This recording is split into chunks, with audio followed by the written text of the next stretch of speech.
fantasy football time. Yeah.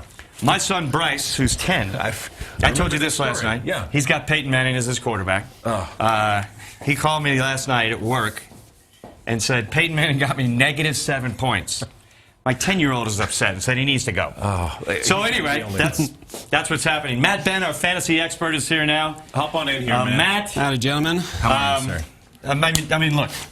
He also has my other son Quinn has the Broncos defense and the Cardinals defense, and he picked the Broncos defense yesterday. Yeah. So Peyton Manning hurt him twice.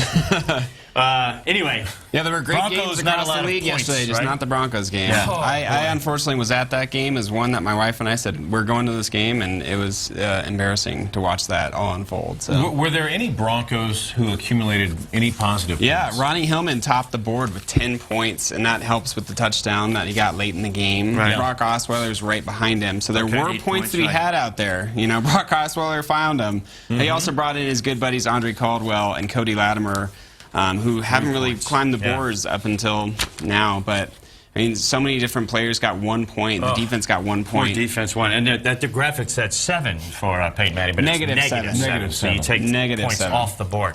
Yeah, I mean that was just tough. But there were some big performers around the league yesterday. Yeah, there were great games, just not in Denver. Yeah. You know, I know the Steelers-Browns game had 2 of the top Antonio performers, Brown, but that's right. what happens when you go against a guy like Manziel. Right. You know, he's not on the field for very long. Adrian Peterson racked up 27 points alone just going against the Raiders. And then Kirk Cousins out of nowhere. I know this hurts you, Lionel, because you're a Saints guy, but You like this. yeah, he dominated Saints are 28 brutal. points. And hey, I want to point out one of my sleeper picks from a couple weeks ago, Jeremy Langford, topped Yeah, the you're entire right. chart with 29 points. Yeah, we'll see him that this out. Sunday coming up in Chicago. Yeah, that was good. Hopefully he doesn't have the same performance against the Broncos defense. So should I pick up the Saints defense for next week? No. Leave them on the board They are all year terrible. long. Terrible. Don't put them on your roster. All right, so looking ahead to next week. Who should we pick up next What do you got? week? So honestly, I think Brock Osweiler might be the Might best as well. choice up there because the See what QBs happens. that you don't have picked up right now, that's probably the best guy with the best weapons around him. So we'll see what he can do against a porous, Chicago defense.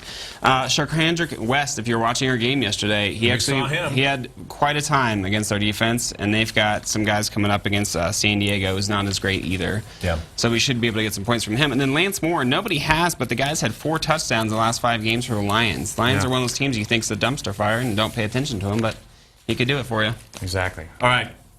Matt? Thank you. Thanks, man. Nice Good work, job. man. We'll see